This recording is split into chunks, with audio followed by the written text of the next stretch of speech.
பரிசுத்த ஆவியானவருடைய வல்லமை இல்லாமல் நாம் இந்த புதிய உடன்படிக்கையின் வாழ்க்கையை நம்ம வாழவே முடியாது. இது நமக்கு தெரியும். பெரும்பாலான சபைகள்ல கரிஸ்மேட்டிக் அந்த மாதிரி இதுல எல்லாம் அந்நிய பாஷையை பெற்றாதான் பரிசுத்த ஆவியினால நிரப்பப்பட்டோம்ங்கிறது மாதிரியான ஒரு அபிப்பிராயம் நிலவுகிறது. அதே மாதிரியான ஒரு எண்ணங்கள் நம்ம மத்தியிலையும் இருக்கிறதுனால ஒரு சிலர் பரிசுத்தாவின் அபிஷேகம் பெற்றிருக்குமா இல்லையோ அப்படிங்கிற ஒரு நிச்சயம் இல்லாம இருக்கிறாங்க.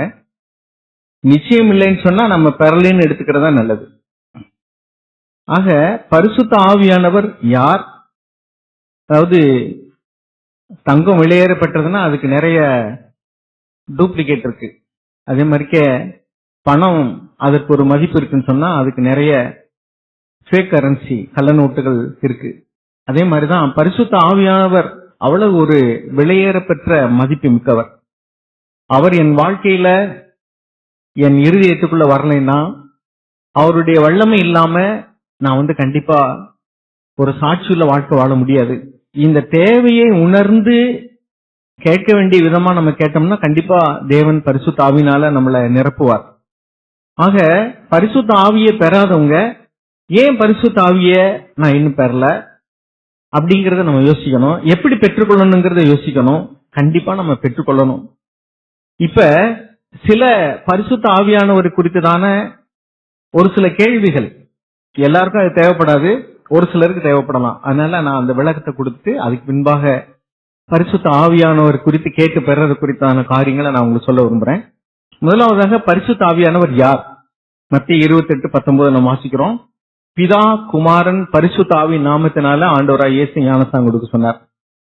அப்ப பிதா குமாரனாகிய இயேசு பரிசுத்த ஆவியானவர் திரித்துவம் என்று நம்ம சொல்றோம். இதுல பரிசுத்த ஆவியானவர் தேவன், தேவத்துவத்தின் மூன்றாவது நபர். சரி, பரிசுத்த ஆவியினால நிரப்பப்படுவதில் என்பதற்கும் பரிசுத்த ஆவியினால அபிஷேகம் பண்றது அப்படிங்கிறதுக்கு என்ன வித்தியாசம்? பரிசுத்த ஆவியினால் நிரப்பப்படுவதற்கும் பரிசுத்த ஆவியினால ஞானஸ்நானம் பெறுவதற்கு என்ன வித்தியாசம்? ஆவியினால பிறப்பது என்பதற்கும் ஆவியை பெற்றுக்கொள்வது என்பதற்கும் என்ன வித்தியாசம்? இப்படி எல்லாம் நிறைய கேள்விகள் வர முடியும். ஏன்னா அந்த வார்த்தைகள்லாம் இருக்கு. பரிசுத்த ஆவியினால ஞானஸ்நானம் எழுதியிருக்கு, பரிசுத்த ஆவியினால் நிரப்பப்படுதுன்னு எழுதியிருக்கு, பரிசுத்த ஆவியினால பிறக்கிறதுன்னு எழுதியிருக்கு, பரிசுத்த ஆவியை பெற்றுக்கொள்ளுகிறதுன்னு எழுதியிருக்கு. அப்ப எல்லாம் சில குழப்பங்கள் சில நேரங்கள்ல வரலாம். எல்லாருக்கும் வராது, சிலருக்கு வரலாம். அதனால நான் அதுக்கு முதல்ல கொஞ்சம் விளக்கம் சொல்றேன், அப்புறம் நம்ம கொஞ்சம் உள்ள போவோம். பரிசுத்த ஆவியினால பிறக்கிறது அப்படின்னா என்னன்னா, ரோமருக்கு எழுதின நிருபம் 8ஆம் அதிகாரம் இங்க வாசிக்கிறோம். 8வது அதிகாரம் 9வது வசனத்தை வாசிப்போம். ரோமர் 8:9. இது அறிவுபூர்வமான விளக்கம் தான். ஆனால் நமக்கு சந்தேகங்கள் இருக்கிறதுனால அதை தெளிவுபடுத்திக்கிறது நல்லா நினைக்கிறேன். ரோமர் 8:9 வாசிங்க. தேவனுடைய ஆவி உங்களில் வாசமாய் இருந்தால் நீங்கள் மாம்சத்துக்குட்பட்டவர்களாய் இராமல் ஆவிக்குட்பட்டவர்களாய் இருப்பீர்கள். கிறிஸ்துவின் ஆவி இல்லாதவன் அவருடையவன் அல்ல. 10வது வசனம் வாசிங்க. மேலும் கிறிஸ்து உங்களில் இருந்தால் சரீரமானது பாவத்து நிமித்தம் மரித்ததாயும் ஆவியானது நீதி நிமித்தம் ஜீவனுள்ளதாயும் இருக்கும். பாருங்க, இங்க முதல் வசனத்துல வாசிக்கிறோம், தேவனுடைய கிறிஸ்துவனுடைய ஆவி இல்லாதவன் கிறிஸ்துவன் அல்லன்னு வாசிக்கிறோம். அடுத்து கிறிஸ்து உங்களுக்குள் இருந்தால் அப்படின்னா, கிறிஸ்துவனுடைய ஆவி அப்படின்னாலும் கிறிஸ்துவனுடைய ஆவி எப்ப நமக்குள்ள வர்றாரோ அப்பொழுது கிறிஸ்து வந்துட்டார். கிறிஸ்து எப்ப வந்தாரோ அப்பொழுது கிறிஸ்துவனுடைய ஆவியானவர் வந்துட்டார். அப்ப தேவனால் பிறந்த எவனும் பாவம் செய்யான் அப்படின்னு வாசிக்கிறோம் ஒரு இடத்துல. இன்னொரு இடத்துல ஜலத்தினாலும் ஆவியினாலும் பிறவாவிட்டால் தேவனுடைய ராஜ்யத்தை காண மாட்டான்னு வாசிக்கிறோம். சரி, இப்ப என்னன்னா, ஜலத்தினால பிறக்கிறது தெரியுது, அது ஞானஸ்தானத்தை குறிக்குது. ஆவியினால பிறக்கிறதுனா என்ன? ஆவியானவர் எப்ப நம்ம உள்ளத்துக்குள்ள வர்றாரோ அப்பதான் கிறிஸ்து வர்றாருன்னு அர்த்தம். அப்ப கிறிஸ்து எப்ப வர்றாரோ அப்ப ஆவியானவர் வந்துட்டாருன்னு சொன்ன என்ன அர்த்தம்னா, நம்ம எப்ப ஆண்டவராக இயேசு கிறிஸ்துவ நம்ம சொந்த ரட்சகராக ஏற்றுக்கொண்டிருக்கிறோமோ. ஏன்னா அவர் சொல்றாரு, நான் ஏதோ வாசப்படி நின்று கதவை தட்டுறேன், ஒருவன் என் சத்தத்தை கேட்டு கதவை திறந்தா நான் உள்ள வருவேன் அப்படின்னு சொல்றாரு. அப்ப ஆண்டவருடைய அழைப்பின் சத்தத்தை கேட்டு யாரெல்லாம் என் இருதயத்துல வாங்க ஆண்டவரே என்னை ரட்சிங்க, என்னை நான் உங்களுக்கு ஒப்பு கொடுக்கிறேன்னு சொல்றோமோ அப்பொழுதே இயேசு ஆண்டவர் அவங்களுடைய உள்ளத்துக்குள்ள வந்துறார். அவர் வந்தா தேவ ஆவியானவர் என்ன செஞ்சாரு? உள்ள வந்துட்டார். அதத்தான் பரிசுத்த ஆவியை பெற்றுக்கொள்றதுன்னு அர்த்தம். அப்ப நம்ம உண்மையாக மறுபடி பிறந்திருந்தோம்னா தேவ ஆவியினாலதான் பிறந்திருக்கிறோம். அப்பொழுதே தேவ ஆவியானவர் உள்ள வந்துட்டார். அப்ப தேவனால் நிரப்பப்படுறதுன்னு என்ன அர்த்தம்? தேவ ஆவியினால. அது ரெண்டு வித்தியாசம். எப்படின்னா, தேவனுடைய ஆவியினால பிறக்கிறதுங்கிறதும் தேவனுடைய ஆவியை பெற்றுக்கொள்ளுங்கிறதும் ஒரு அனுபவம் தான். அது ஆரம்பத்துல இயேசுவை நம்ம ஏற்றுக்கொள்ளும் பொழுதே தேவ ஆவியானவர் உள்ள வந்துடுறாரு. அந்த தேவ ஆவியினாலதான் நம்ம மறுபடி பிறக்கிறோம். உலகத்துக்காக வாழ்ந்த நாம இப்ப தேவனுக்காகவும் கீழான காரியங்களை தேடிக்கிட்டு இருந்தாங்க, நாங்க இப்ப மேலானவையில் தேட ஆரம்பிச்சிடறோம். அப்போ ஒரு விதை உள்ள விழுந்திருக்கு. அப்ப நிரப்பப்படுறதுன்னா என்ன அர்த்தம்? ஞானஸ்தானம்னா என்ன அர்த்தம்? பாருங்க, அப்போஸ்தலர் நடவடிக்கைகள் 1ஆம் அதிகாரம், அப்போஸ்தலர் 1:4-5 வாசிங்க. அன்றியும் அவர் அவர்களுடனே கூடி வந்திருக்கும் போது அவர்களை நோக்கி, யோவான் ஜலத்தினாலே ஞானஸ்தானம் கொடுத்தான், நீங்கள் சில நாளுக்குள்ளே பரிசுத்த ஆவியினாலே ஞானஸ்தானம் பெறுவீர்கள். அப்ப இந்த இடத்துல என்ன சொல்றாரு? யோவான்ஸனுடைய ஸ்நானம் ஜலத்தினால உண்டானது, நீங்களோ ஆவியினால ஞானஸ்தானம் பெறுவீர்கள் என்ற ஞானஸ்தானம் என்ற வார்த்தையை நம்ம வாசிக்கிறோம். ஆனா அது சில நாளைக்குள்ள நடக்கும்ங்கிறாரு. சில நாளைக்குள்ள நடந்தது. அது 2ஆவது அதிகாரம் 4ஆவது வசனம் வாசிங்க. அவர்கள் எல்லாரும் பரிசுத்த ஆவியினால் நிரப்பப்பட்டு ஆவியானவர் தங்களுக்கு தந்திருந்த வரத்தின்படியே வெவ்வேறு பாஷைகளிலே பேசத் தொடங்கினார்கள். இப்ப இங்க எப்படி இருக்கணும்? இது அவர்கள் எல்லாரும் பரிசுத்த ஆவியினாலே ஞானஸ்தானம் பண்ணப்பட்டுன்னு தானே இருக்கணும். முதல்ல ஆண்டவர் சொல்லும்போது நீங்க பரிசுத்த ஆவியினால ஞானஸ்தானம் பெறுவீர்கள் சொன்னாரு. ஆனா இங்க வரும்போது என்ன எழுதிருக்கு? அவர்கள் எல்லாரும் பரிசுத்த ஆவியினால நிரப்பப்பட்டு. இவர்கள் பரிசுத்த ஆவியினால நிரப்பப்பட்டார்களே, இவர்கள் ஏற்கனவே பரிசுத்த ஆவியை பெற்றவர்களா இல்லையா? பெற்றவர்கள் தான். யோவான் 20 கூட வாசிக்கிறோம், ஆண்டவர் ஊதி பரிசுத்த ஆவியை பெற்றுக்கொள்ளுங்கன்னு சொல்றாரு. அப்ப பரிசுத்த ஆவியை பெறுவது என்பது என்ன? பரிசுத்த ஆவியினால நிரப்பப்படுவது என்ன? பரிசுத்த ஆவியினால நிரப்பப்படுங்கிறது ஒரு முழுமையான தேவனுடைய வல்லமையை பெற்ற ஒரு அனுபவம், ஆவியில மூழ்கிற அனுபவம். அதனாலதான் ஞானஸ்தானம்ங்கிறது நிரப்பப்படுறதுங்கிறது ஒண்ணுதான். பரிசுத்த ஆவியினால ஞானஸ்தானம் பெறுவீர்கள் 1ஆம் அதிகாரம் 4-5 வாசிக்கிறோம். அதே நடைமுறையில நடக்கும் பொழுது பரிசுத்த ஆவியினால் நிரப்பப்பட்டாருன்னு எழுதியிருக்கு. அப்ப பரிசுத்த ஆவியினால ஞானஸ்தானம் என்பதும் பரிசுத்த ஆவியினால நிரப்பப்படுதல் என்பதும் ஒரே அனுபவம் தான். தேவனுடைய ஆவியினால பிறக்க என்பதும் தேவனுடைய ஆவியை பெற்றுக்கொள்ளல் என்பதும் ஒரே அனுபவம் தான். அப்ப தேவனுடைய ஆவியானவர் முதலே நம்ம ஆவியில வந்துட்டாரு. ஆனா இது எப்படின்னா, இந்த இடத்துல இப்ப இவ்வளவு லைட் போட்டா பிரகாசமா இருக்கு. இப்ப ஒரே ஒரு லைட் போட்டா இங்க வெளிச்சம் இருக்குமா இருக்காதா? இருக்கும். Can we say it is full of light? முழுவதும் வெளிச்சமா இருக்குன்னு சொல்ல முடியுமா? சொல்ல முடியாது. ஒரு லைட் எரியுது, வெளிச்சமா தான் இருக்கு, ஆனா முழுமையான வெளிச்சம் இல்ல. ஒரு கப்புல இப்ப தண்ணி இருக்கு, கொஞ்சோண்டு தண்ணி ஊத்துறோம், தண்ணி இருக்கான்னு கேட்டா தண்ணி இருக்கு கண்டிப்பா, ஆனா ஃபுல்லா இருக்கா கப்புன்னு கேட்டா இல்ல. அதே மாதிரிதான் ஒரு வீட்டுல இப்ப 4 அறைகள் இருக்கு, ஒரு லைட்டை போட்டு விட்டோம் ஹால்ல மட்டும், அங்க வெளிச்சம் இருக்காண்டா வெளிச்சம் இருக்கு, ஆனா எல்லா அறையிலும் வெளிச்சம் இருக்கான்னாட்டா இல்ல, ஒரு ஹால்ல மட்டும் வெளிச்சம் இருக்கு, வீட்டுல வெளிச்சம் இருக்குன்னு சொல்றோம். அது மாதிரிதான் தேவனுடைய ஆவியினால பிறக்கும் பொழுதே நம்முடைய ஆவியில தேவனுடைய ஆவியானவர் உள்ள வந்துட்டாரு. உண்மைதான், we received the Holy Spirit. ஆனா பரிசுத்த ஆவியினால நிரப்பப்படல. பரிசுத்த ஆவியினால் நிரப்பப்படுங்கிறதுனா ஃபில்ட் அப்படின்னா நிரப்ப. ஒரு கப்புனா அது ஃபுல்லா இருந்தா தான் ஃபில்ட்னு சொல்லுவோம், அரைகுறையா இருந்தா ஃபில்ட்னு சொல்ல மாட்டோம். அது மாதிரி ஃபுல் ஆஃப் லைட் அப்படின்னா வெளிச்சம் பிரகாசிக்குது. அப்ப பரிசுத்த ஆவியினால ஞானஸ்தானம் பெறுவது என்பதும் பரிசுத்த ஆவியினால், ஏன்னா ஞானஸ்தானம்னா என்ன நடக்கும்? வழிந்து ஓடுது. பேப்டிசோ என்ற வார்த்தைக்கு என்ன அர்த்தம்னா, அந்த கிரேக்க வார்த்தைக்கு இம்மர்ஸ்ட்னு அர்த்தம், மூழ்குதல்னு அர்த்தம். அப்ப மூழ்குதல் அப்படிங்கிற ஒரு முழுமையான அனுபவம், நிரம்பி வழிகிற ஒரு அனுபவம், அதைத்தான் நம்ம பேப்டிசம் சொல்றோம். தண்ணி தெளிச்சு ஞானஸ்தானம் கொடுக்கறதுல தண்ணியில மூழ்கி, அதுக்கு ஆர்சியில திருமுழுக்கும்பாங்க, அப்படின்னு மூழ்கிறது, நிறைவான ஒரு அனுபவம். அப்ப பரிசுத்த ஆவியினால நிரப்பப்படுறதுங்கிறது நிறைவாக முழுமையாக தேவனுடைய வல்லமையை பெற்றுக்கொள்ளக்கூடிய ஒரு அனுபவத்தான் பரிசுத்த ஆவியினால ஞானஸ்தானம்ங்கிறோம், அல்லது பரிசுத்த ஆவியினால நிரப்பப்படுறோம். அப்ப முதல் முறையா நம்ம நிரப்பப்படும் போது அதை ஞானஸ்தானம் சொல்றோம். அதுக்கடுத்து நிரப்பப்படும் பொழுது நிரப்பப்படுதல் தான் சொல்றோம்.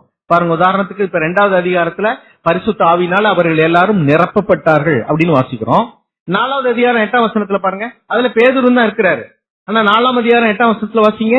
அப்பொழுது பேதுரு பரிசுத்த ஆவியினால் நிறைந்து, பாத்தீங்களா, இங்க மறுபடியும் பரிசுத்த ஆவியினால் நிறைந்து இருக்கு. அப்ப என்ன அர்த்தம்?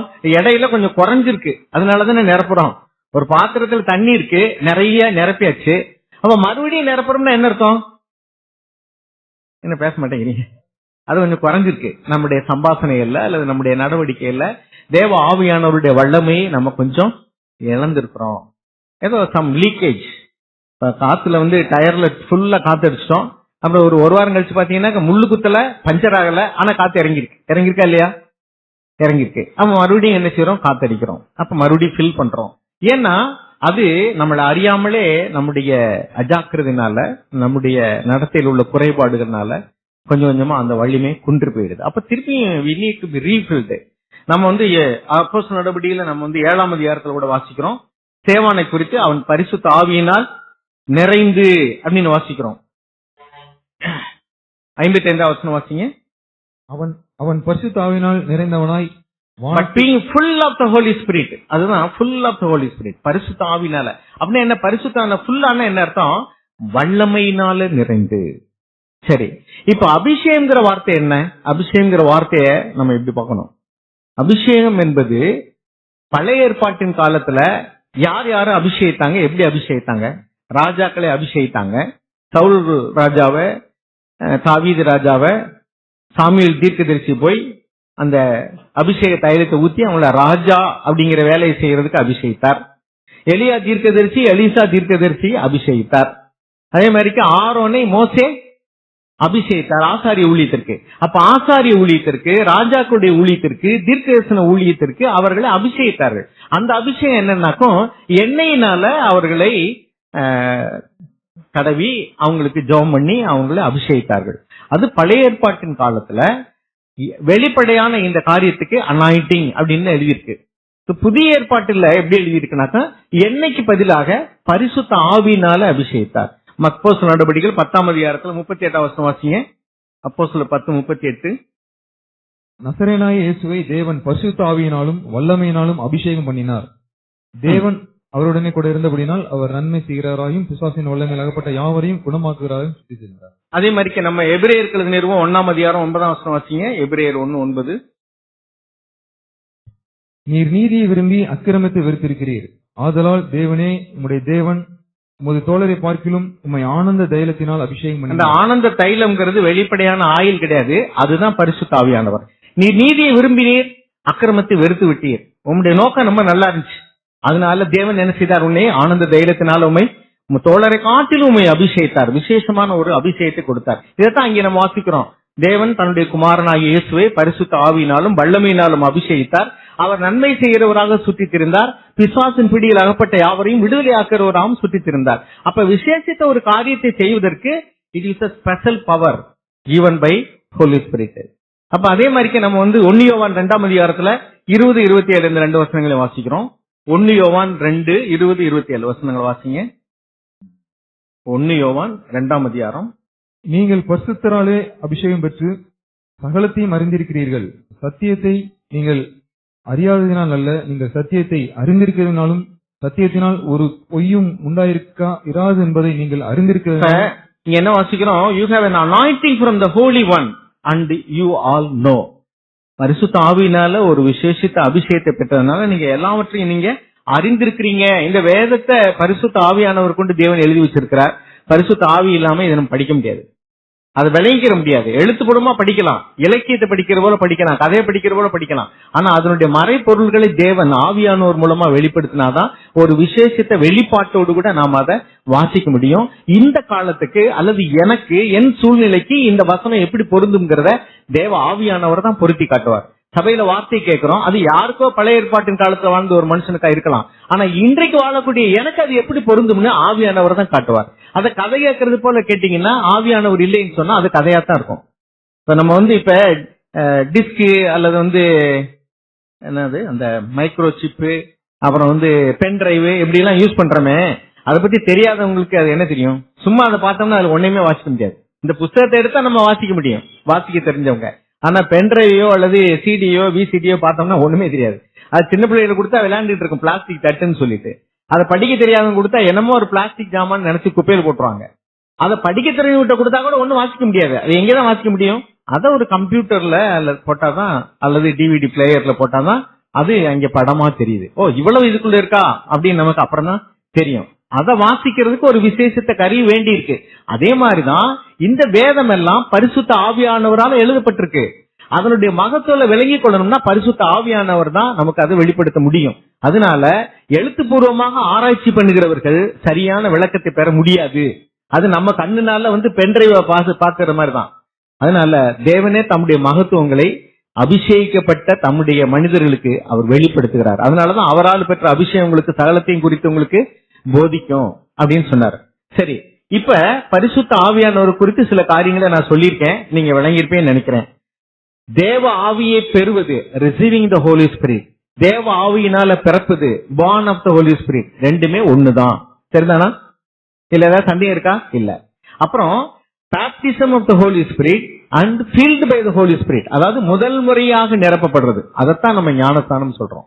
இரண்டாவது மூன்றாவது அடிக்கடி நம்ம நிரப்பப்பட வேண்டிய அவசியம் இருக்கு தேவைக்கேற்ப, அதை நம்ம filled, full of அப்படின்னு அந்த வார்த்தையில வாசிக்கிறோம். அதாவது நிரப்பப்படுதல் மறுபடியும் நிரப்பப்படுறோம். ஆனா அது ஒவ்வொரு முறையும் நிரப்பப்படுறத நம்ம ஞானஸ்தானம் பெறதுன்னு சொல்றது இல்ல. முதல் முறையா நிரப்பப்படுறத நம்ம என்ன சொல்றோம்? பரிசுத்த ஆவியினால ஞானஸ்தானம் பெறதுன்னு சொல்றோம். அப்புறம் திரும்ப ஞானஸ்தானங்கிற வார்த்தையெல்லாம் இல்ல. அதனால பரிசுத்த ஆவியினால ஞானஸ்தானம் பெறதுங்கிறதும் பரிசுத்த ஆவியினால நிரப்பப்படுறதுங்கிறதும் முதல் முறையா நிரப்பப்படும் போது ஒண்ணுதான். அடுத்தடுத்து வரும்போது நிரப்பப்படுதுங்கிற வார்த்தை வருது. அதனால இதுல நமக்கு குழப்பங்கள் தேவையில்லை. சரி, பரிசுத்த ஆவியை பெற்றுக் கொண்டதுக்கு என்ன அடையாளம்?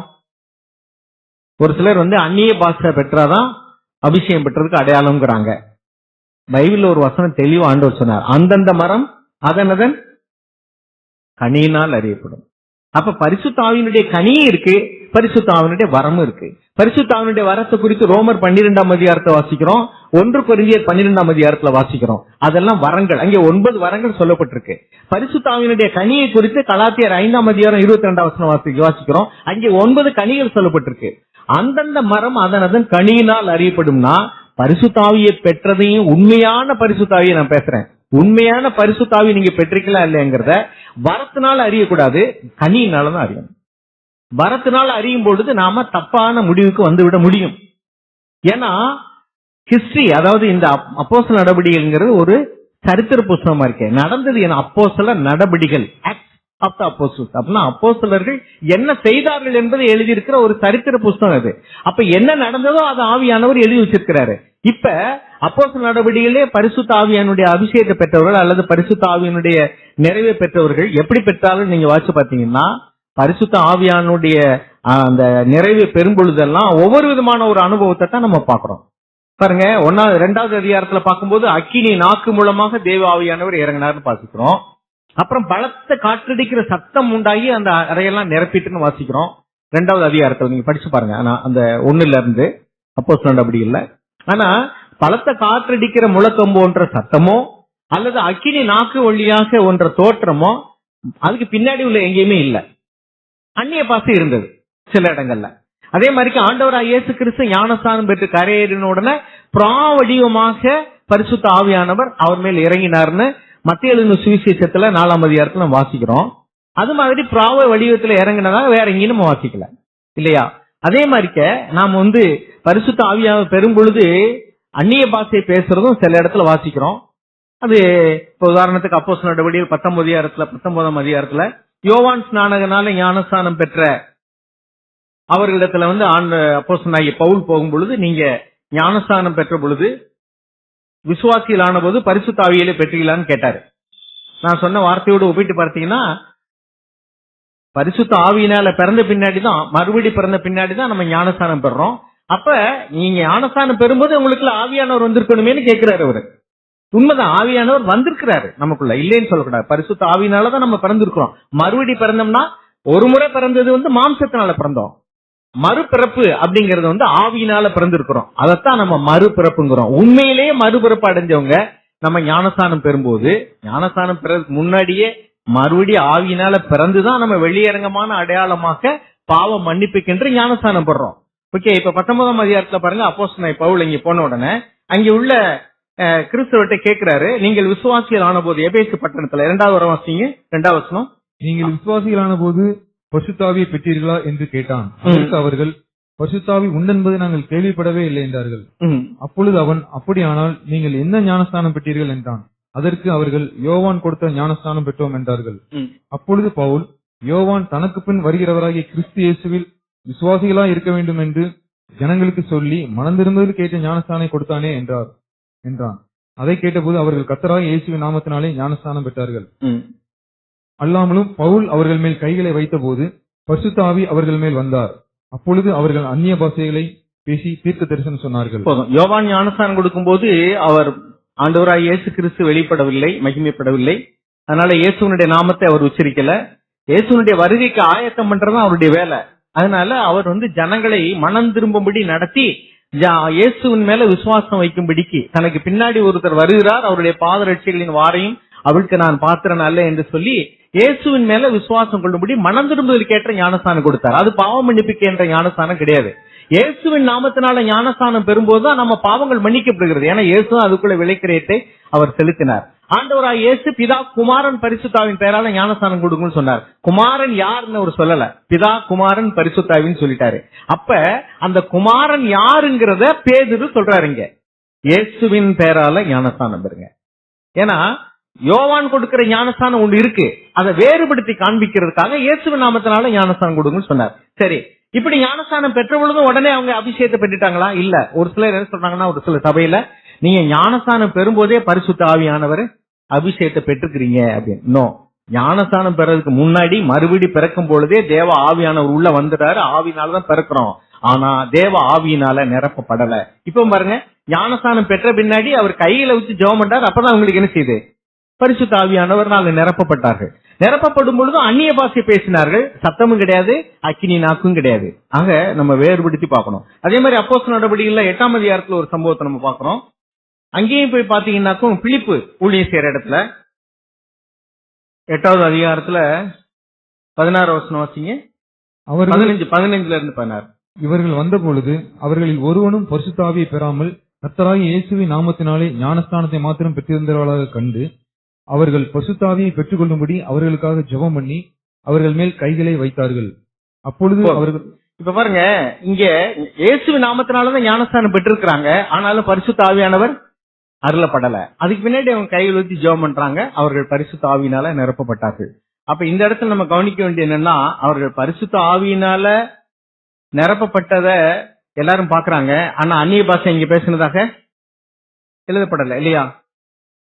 பரிசுத்த ஆவியினால் நிரப்பப்பட்டான்னு எழுதியிருக்கு. அப்ப ஹிஸ்டரி பார்த்தோம்னா ஒவ்வொன்றும் ஒரு மாதிரி இருக்கு. ஒரு இடத்துல உள்ள அனுபவம் இன்னொரு இடத்துல இல்ல.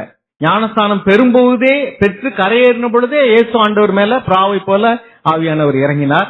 ஞானஸ்தானம் பெறுவதற்கு முன்னாடியே கொர்நேலி வீட்டுல மேல தேவன் இறங்கிட்டார். பாருங்க, அப்போஸ்தலர் நடவடிக்கைகள் 10ஆம் அதிகாரத்துல வாசிக்கிறோம். அங்கே கொர்நேலி ஒரு புரஜாதியார். அங்கே ஒருவேளை முன்னக்கூடியே பரிசுத்த ஆவியானவர் வரலைன்னா அவங்களுக்கு ஞானஸ்தானம் கொடுத்திருப்பாருன்னே தெரியாது பேதுரு. ஏன்னா அவர் ஒரு தடுமாற்றத்துல இருந்த நேரம் அது. பாருங்க, 44 வசனம் வாசிங்க. 44ல இருந்து. இந்த வார்த்தைகளை பேதுரு பேசிக் கொண்டிருக்கையில் வசனத்தை கேட்டவர்கள் யாவர் மேலும் பரிசுத்த ஆவியானவர் இறங்கினார். அவர்கள் பல பாஷைகளை பேசுகிறதையும் தேவனை புகழுகிறதையும் பேதுருவோட கூட வந்திருந்த விருத்த சேதனமுள்ள விசுவாசிகள் கேட்கும்போது பரிசுத்தாவின் வரம் பிரஜாதிகள் மேலும் பொழிந்தருளப்பட்டதை குறித்து பிரமித்தார்கள்.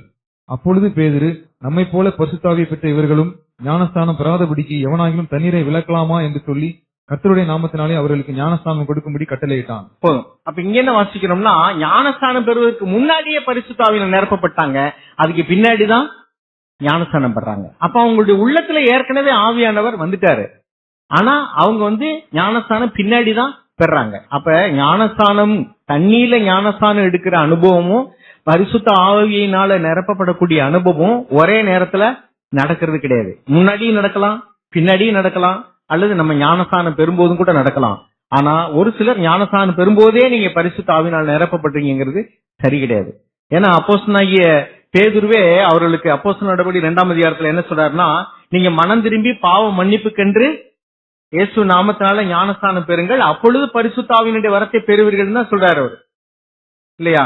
38ஆம் வசனம் வாசிங்க. பேதுரு அவர்களை நோக்கி, நீங்கள் மனம் திரும்பி ஒவ்வொருவரும் பாவ மன்னிப்புக்கென்று இயேசு கிறிஸ்துவின் நாமத்தினாலே ஞானஸ்தானம் பெற்றுக் கொள்ளுங்கள், அப்பொழுது பரிசுத்த ஆவியின் வரத்தை பெறுவீர்கள். போதும். அப்ப முதல்ல மனம் திரும்பணும். முதல் காரியம் ஞானஸ்தானத்தை பரிசுத்த ஆவியினால் நிரப்பப்படுறதுக்கு நம்ம என்ன செய்யணும்? பாவத்திலிருந்து மனம் திரும்பணும். வெளிப்படையா என்னென்ன பாவமெல்லாம் நமக்கு தெரிகிறதோ அதிலிருந்து மனம் திரும்பணும். அந்தரங்கத்தில் இருக்கக்கூடிய பாவங்களையும் தேவன் நமக்கு வெளிப்படுத்தும் போது அதுல இருந்து நம்ம மனம் திரும்பணும். அப்படி மனம் திரும்புறது தான் பரிசுத்த ஆவியினுடைய நிறைவு பெறுவதற்கு முக்கியமான அவசியம். அதான் இவர் சொல்றார், மனம் திரும்பி பாவம் மன்னிப்புக்கென்று ஞானஸ்தானம் பெறுங்க இயேசுவின் நாமத்தினால, அப்பொழுது பரிசுத்த ஆவியினுடைய வரத்தை பெறுவீர்கள்.